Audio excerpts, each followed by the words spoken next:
This is Rebecca with LectinFree.Me, and today I want to talk to you about the rules I've adopted for eating. These rules come from Susan Pierce Thompson's Bright Line Eating. If you haven't read that book, I highly recommend it. It's a very good book that deals with food addiction. So I don't know about you guys, but before I started really watching what I was eating, I was always eating. I was always snacking. I was always looking forward to the next meal, always wondering and worrying about what I was going to eat next. I spent a whole lot of time thinking about food. So when I found Susan's book, it's like I didn't even realize you could have a food addiction, but you can. And this is actually reinforced by some blood work that I had done, because my doctor said that I have a genetic predisposition to be an addict. I thought that was kind of interesting. So you can find that out from your genetic testing. I said blood testing, but it's really like a DNA swab testing. So anyway, so food addiction is a thing. So I've adopted the rules from Susan's book, and they have really helped me, so I thought maybe they could help you. So let me just kind of tell you what they are. Number one, don't eat any flour or any sugar. I have kind of relaxed this, maybe about once a week, eating lectin-free flour. And that seems to be okay. I'm not like having any like cravings to go out and eat donuts or anything. But you kind of need to do what works for you. Don't eat between meals, so no snacking. Don't taste the food while you're cooking it, and don't eat any food unless you're eating breakfast, lunch, or dinner. And the last rule is to always weigh your food. When you eat consistently, your body knows what to expect, and you know this is it. This is what I'm eating. This has helped me more than anything else, I think. Well, cutting out the sugar has helped too, even like the natural sugar and stuff. But this has helped me more than anything. Knowing this is it. This is how much I have to eat. Then I'm not wondering, should I have that extra piece of that? Do I need more? No, I don't need more, because this is it. This is what I'm eating. So, in Susan's book, the kind of perfect servings are, I'm going to tell you what Susan says, and I'm going to tell you what I do.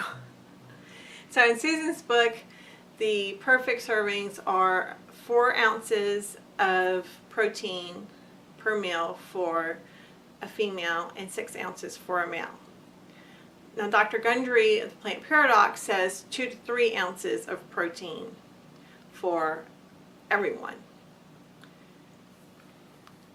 Now, I've tried cutting back to 2 to 3 ounces. My body likes 4 ounces better. I seem to do better with that. Now, my husband tried 6 ounces, and that was too much for him. So we both eat 4 ounces of protein. So you kind of play with that, because I know some people do better with more protein, and some people do better with less. My daughter is actually one of those that does better with less protein. It just depends on kind of how your system digests the protein. Then, and then vegetables. Now, Susan says eat 6 ounces of vegetables for lunch and 6 ounces of salad for dinner, and then another 8 ounces of vegetables for dinner. I don't like eating vegetables for lunch.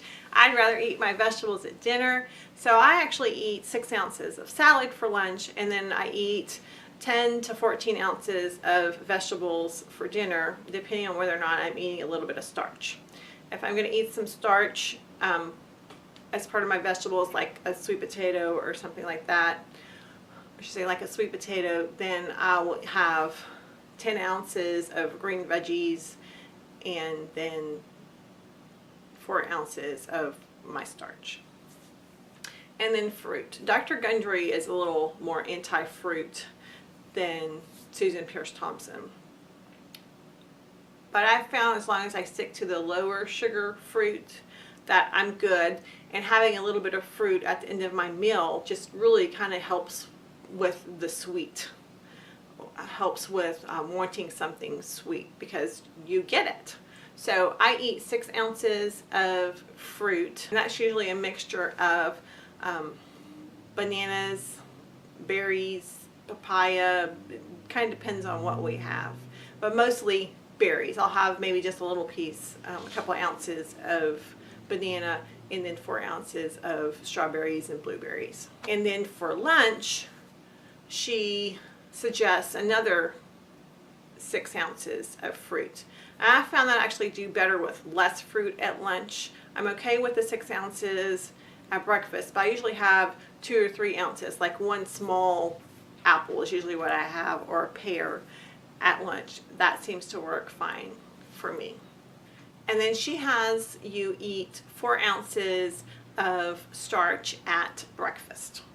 And that works really well for me. But I also found a couple of times a day, if I have starch at lunch or starch for dinner, that really doesn't bother me. But if you find that your weight's going up or not coming down, try just having some starch at breakfast and see what that does for you. Now fat. Fat, I'm bringing from the paleo world. Susan, I think, is a little scared of fat, and Dr. Gundry is pro avocado, but I think I use a whole lot more fat than either of these folks, and it's working for me. So I don't measure salad dressing, but I use a good quality avocado salad dressing without any sugar or extra stuff in it. So I eat good fats. I think Dr. Gundry is more pro nut than I am. But I eat a little bit of nuts here and there. Probably once every couple of days I'll have some nuts, because I found that's one of the things that I'm probably addicted to, or one thing that triggers my food addictions. I can't just eat like a couple of nuts. If I have a bag of nuts, I'm going to eat a whole bunch of nuts. So I try to stay away from those. Try not to have them in the house so I don't have to worry about eating them. So anyway, I hope these food rules help you a little bit. And if you haven't read Susan's book, Bright Line Eating, give that a shot. I think it's a very good book, and it kind of gives you all the psychology behind food addiction, because she's a major food addict and she's done all kinds of craziness.